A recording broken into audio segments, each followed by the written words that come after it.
Hello, everyone, and welcome to Camping with Lenny. Today, we're going to be talking about lighting up your campsite, featuring Marco the Cat. This episode is brought to you by me, Camping with Lenny. Help me create great content by supporting this podcast by buying me a cup of coffee at buymeacoffee.com/campinglenny. Thanks for your support.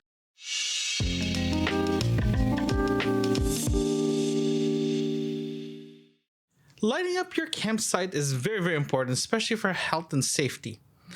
Reason why I'm saying health and safety is without a proper lighting, you can trip, fall, hurt yourself while you're walking, let's say to the bathroom, for example, or trying to get something in your car or getting to your tent. Especially you're trying to change, it's kind of hard to change in the middle of the night without lighting. So when I was doing research on this, sorry, I just need to give the marker a little kiss. Hey, you don't want to be with me that anymore? Okay, sorry about that. I was saying that when I was doing research on this topic, and I was getting a lot of weird, I was getting a lot of weird answers actually. Items to help light up your campsite, and some of them was just bafflingly insane that I decided, you know what, I'm gonna give you guys my tips regarding lighting up your campsite, what I use and what's considered normal for camping. Okay, so we'll start with my list and we'll go through the stuff that I've seen, and you'll just be dumbfounded. So first of all is to do proper lighting, especially if your own personal lighting device, is your headlamp. Get a headlamp. For me, headlamp is great because you can actually attach it in your head. You can put a wrap around your head. You can walk around. You'll have your hands free to do anything you want, like eating, for example, or preparing food, or putting your tent together, especially in the middle of the night, for example. You'll have your hands free, and you still have light, especially when you move your head around. So that's a good option as well. I do recommend getting a battery version of the headlamp rather than the rechargeable one. Reason why is the rechargeable one is great, but the problem is if you don't have a way to recharge your headlamp, you're kind of screwed, right? So you have to prepare yourself to charge your headlamp. If you have a battery version of your headlamp, you just have to replace the battery if you need it. So you don't have to worry about replacing. You don't have to worry about recharging your batteries. You just replace your batteries. So that's one. The next one is lanterns. Rechargeable one. Sorry, that's Marco. Rechargeable one or battery powered one. Because the units are a lot bigger depending on your headlamp, I do carry a rechargeable lanterns. I have 3 of them. I have a Woods lantern one. It lasts for a long time. That's why I don't mind using a rechargeable one. I charge it before I head out. I'm good for 3 to 4 days using it, and I'm good to go. I put 2 outside and 1 inside the tent. So if I'm changing or anything like that, or I'm just getting ready to settle in for the night, I'll turn on the one inside. For the outside one, I usually keep in low light until it dies, for example, or just before I go to bed. Just to keep the area lit up, so for health and safety, and so you won't trip when you go anywhere. Sorry, I got like fur over me right now. So that's number 2, rechargeable lanterns or battery powered one, or even the propane ones are actually pretty good as well too. I have a propane lantern that I use once in a while. The good thing about that one is it's variable, so you can make it brighter or dimmer. The only problem is you are using propane, and there are items inside that propane lamp that you do need to replace once in a while. So it's almost like a battery pack, but it is a lot bigger. It is the biggest issue with that is you do get bugs flying in your lantern, your propane lantern. So just be aware that you have to clean it every night or something, or every morning. So just be aware of that one. The next one that I do recommend is a rope light or rope lights, or copper rope lights that you see during Christmas or anything like that. I've seen people using them. I used them once to illuminate the surrounding area.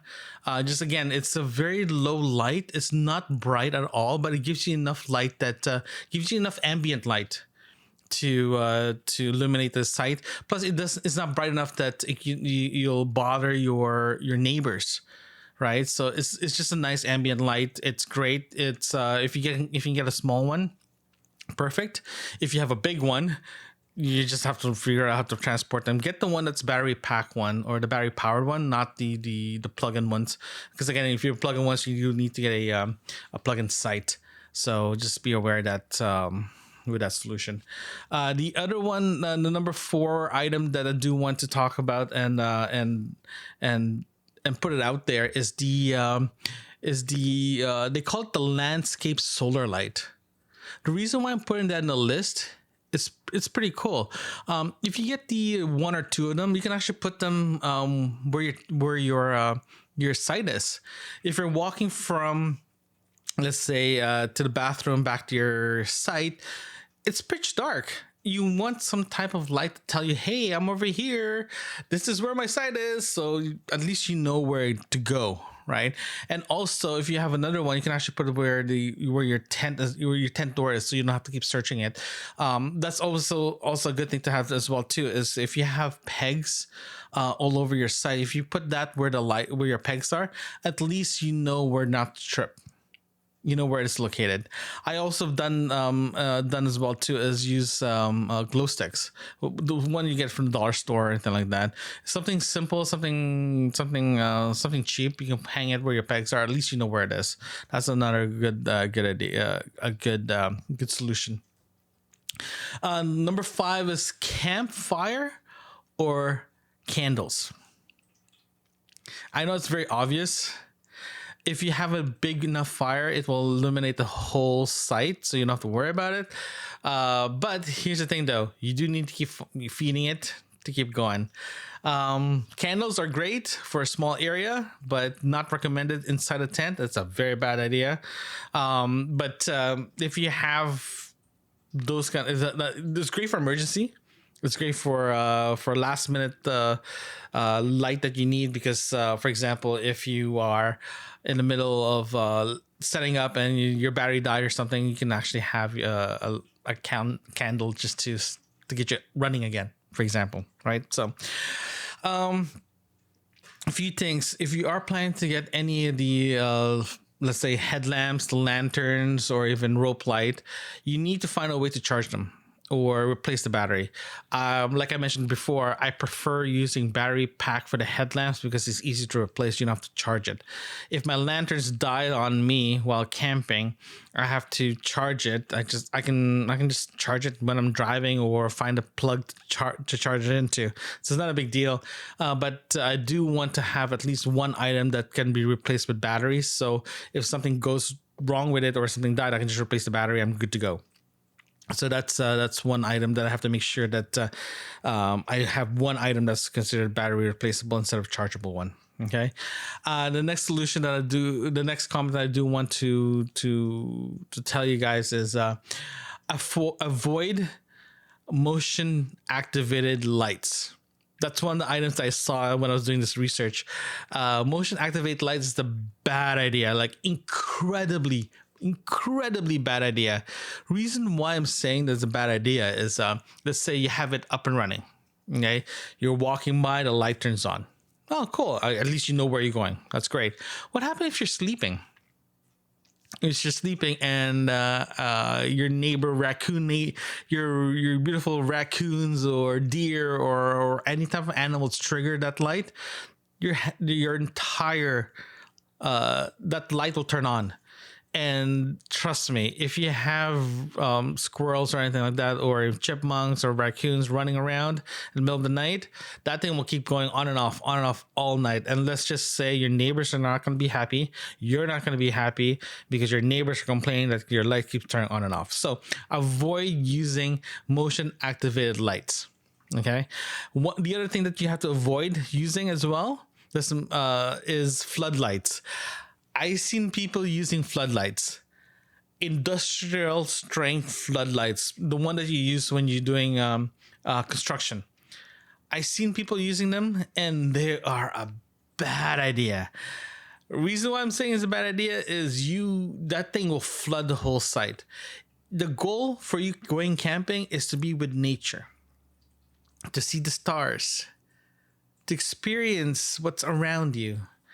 If you have a floodlights illuminating your site, making everything bright, and that brightness leaks over to your neighbors, and it ruins a feel of being outdoors, it's just a bad idea. It's plus on top of that too. If you don't have a powered site, if you have a floodlight, there's no way for you to plug it in. You can plug it in a tree and see what happens. But floodlights, bad idea. Not recommending. Not a good idea. Not a good idea. Especially if you want to be good with your neighbors, or if you want to get to know your neighbors. Okay. The other one as well, I mentioned before, is having anything combustible inside your tent as your light source. Bad idea. Your tent it's literally it can burn, right? And if you get trapped inside, that's it. So avoid using candles in the middle of the night. Inside your tent. Outside your tent, you're fine, but inside your tent, not a good idea. Okay. Also, the other one as well too is like if you're having anything that's anything that's battery powered or in any light source, make sure it is adjustable. Everything from low settings to mid to high or extreme high or whatever. Make sure that your light is adjustable.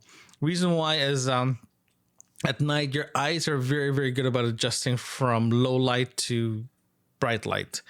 It does take a while to adjust. It's called night vision. You have your own natural night vision in your eyes, because your iris will open up, more light will come in, you can see it properly at night. So you want to make sure that your light source is dimmable, so when you're walking around you don't have this bright lights walking. At least when you're walking, at least it's low enough that it doesn't ruin anybody's night vision.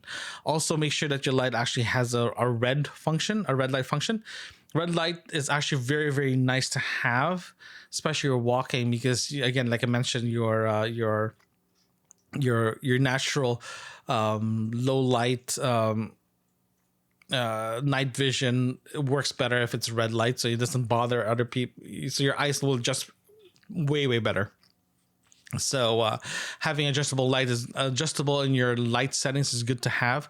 I have it in all my my light source. Everything is adjustable, and I do have a red light as well to all my lights, including my lamps. My headlamps has a red light as well too, and I use it.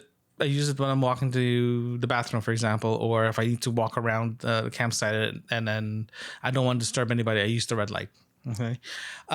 So the biggest thing that you might be asking is rechargeable versus battery. I have both, like I mentioned. My headlamp is battery powered. My lamps are my lanterns are rechargeable. Reason why I have both is, like I mentioned, the headlamp is my primary light source. Anywhere I go, I have that. If my battery died, I just replace immediately. I don't have to worry about recharging. Regarding my lamps, I made sure that my lamps can hold its charge for 3 to 4 days before I charge it. Typically, my camp is three days, 2 nights, or 4 nights, 5 days. Right, so my lamp is good enough to run for all that and not worrying about it to die. Right, if I do need to recharge them, I can charge them pretty easily in the car when I'm driving, or I bring it to the bathroom, because typically they actually have in a plug-in to charge your items, but it's not very advisable, people, because it can walk. So, but I do have both.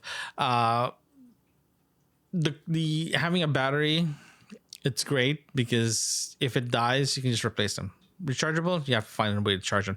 If you do have a powered site, charging your lights is super easy. Just plug into your extension cord, you're good to go.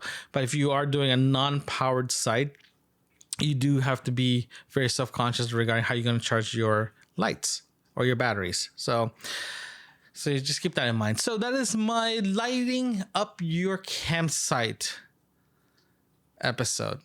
It's a very broad it's not very generic. It's broad and generic. The reason why I'm making it broad and generic because it's up to you how you want to light up your campsite. The only advice I have is be cautious regarding your lighting solution. Be friendly. Have your solution be friendly to your neighbors, friendly to your people surrounding you. Don't go overboard because again, you want to be part of that nature. You want to see the stars while you're walking. You want to see the stars while you're just relaxing in your fire. Just don't go overboard. Be gentle. Be practical on your lighting solution. Thanks, guys. Thanks for listening. If you like what you're hearing, consider supporting this podcast by buying me a cup of coffee, link in the description. You can also visit campingwithlenny.com. There you can find other episodes and links that can help you on your next camping adventures. Thanks again.